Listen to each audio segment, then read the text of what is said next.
Olá, Daniel. Boa tarde a você e boa tarde a todos que acompanham o NT Sul desta terça-feira, que é de primavera. Por isso a gente vai conversar hoje com a Estael Cias mais uma vez, que ela vai falar para a gente um pouquinho do prognóstico climático para a primavera, né, Estael? Seja muito bem-vinda mais uma vez. Muito obrigada, eu agradeço a oportunidade e realmente é uma primavera um pouco diferente das anteriores. Feliz de ter esse espaço aqui para trazer informação aí para todos os telespectadores aí da região central do estado. Qual é a previsão, qual é o prognóstico para essa estação? Bom, sempre quando a gente fala de primavera ou de uma previsão de um prognóstico, né, para um período mais prolongado, nós temos que falar do oceano. O Oceano Pacífico esteve mais quente no começo do inverno, nós tínhamos um episódio de El Niño que chegou ao fim no começo de agosto, e desde então temos um quadro de neutralidade climática. Não tem El Niño, não tem Laninha, tem parte do Oceano Pacífico um pouco mais frio do que o normal, mas não tem nenhum fenômeno climático influenciando diretamente a primavera. Por outro lado, parte do Pacífico está um pouco mais frio do que normal e pode trazer uma certa irregularidade na precipitação do Rio Grande do Sul e mais favorecer a incursão, a chegada tardia de massas de ar polar, o que pode surpreender em relação à geada em alguns pontos, ainda no começo, ainda ao longo do mês de outubro. Claro, períodos de frio, mas períodos curtos, concentrados, muito mais forte ali na fronteira com o Uruguai, na região da Zona Sul, da campanha da fronteira oeste, mas muitas vezes essas massas de ar polar conseguem avançar até o centro do estado e trazendo também temperatura abaixo da média e um risco, pelo menos localizado, de geada que pode afetar também a região central do estado. Em relação à chuva, temos aqui um mapa de probabilidade de chuva acima ou abaixo da média para o trimestre, outubro, novembro e dezembro. Nessa área com destaque é a região sul do Brasil. Nós temos aqui o Rio Grande do Sul, norte da Argentina, o Uruguai, com probabilidade de chuva acima da média durante todo o trimestre, o que não quer dizer que o período será chuvoso. Nós devemos ter episódios de chuva intensa, inclusive com uma maior frequência de temporais. Os modelos projetam, sobretudo, o mês de outubro.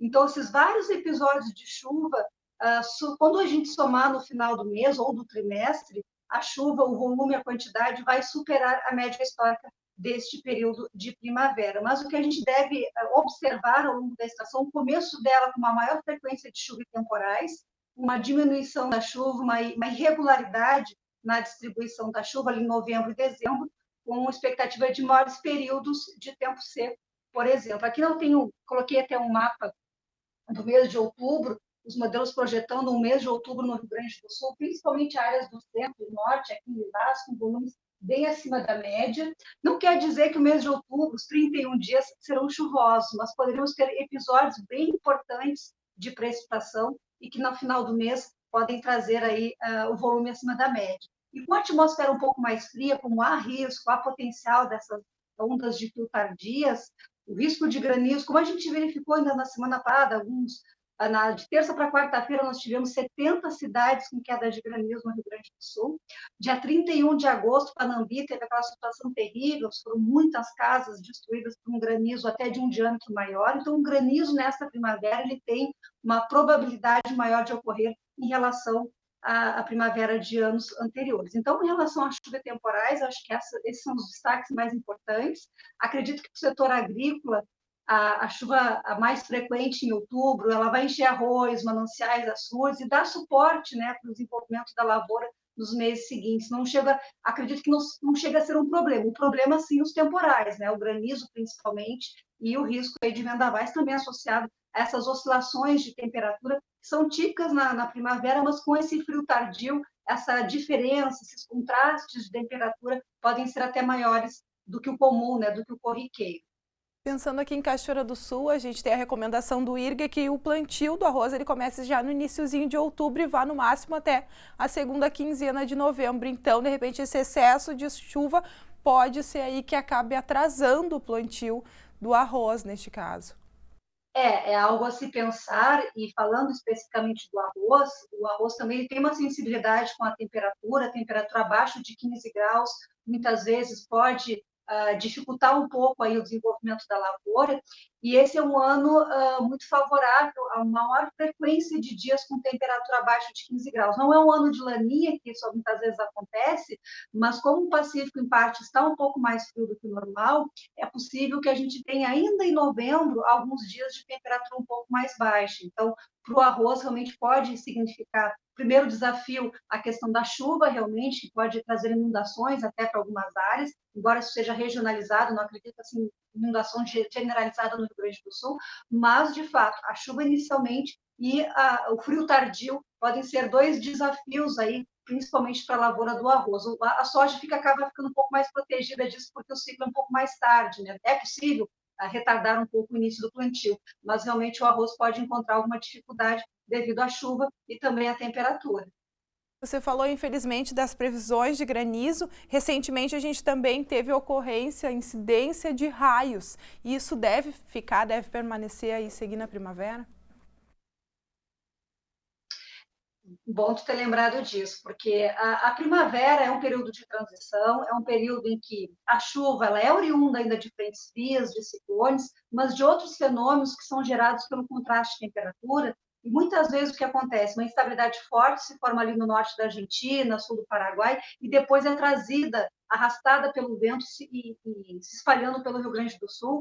E é o período de maior incidência de raios, aí, se a gente comparar as outras estações, a incidência de raios aumenta muito nos meses de primavera, porque o tipo de nebulosidade que se forma na primavera é nebulosidade de 10, 12 quilômetros de altitude, que tem uma propensão maior de granizo, ainda mais esse ano, com a atmosfera mais fria, e também de alta incidência de raios. A semana passada, assim como nós tivemos a ocorrência de granizo, a incidência de raios também foi muito grande, e esse é um período que realmente acaba tendo maior incidência, muito mais, às vezes, concentrado lá no oeste, mais próximo da fronteira com a Argentina, mas dependendo do deslocamento desses fenômenos, dos sistemas, eles acabam também abrangendo a região de Cachoeira do Sul. Então, as próximas semanas, quando tiver previsão de chuva, muito provavelmente raios, rajadas de vento e queda de granizo poderão estar associados, além da possibilidade, do risco de chuva forte. E mais, a primavera também é um período aqui no Rio Grande do Sul, agora a gente tem um estudo aí de 20, 25 anos, de ocorrência de tornados. Os tornados a gente não consegue prever, não consegue detalhar com antecedência, mas o que a gente sabe de uma forma estatística é de que 1% das nuvens de temporal dão origem a tornados no Rio Grande do Sul, ou seja, a cada 100 nuvens de tempestades, uma pode formar tornados no Rio Grande do Sul. Então, esse é um risco que também aumenta, ainda mais numa estação de grandes contrastes de temperatura, porque os grandes contrastes de temperatura é que formam um tempo severo no Rio Grande do Sul. Quando a gente chama de tempo severo, é aquele pacote de chuva forte, de raios, de vendavais.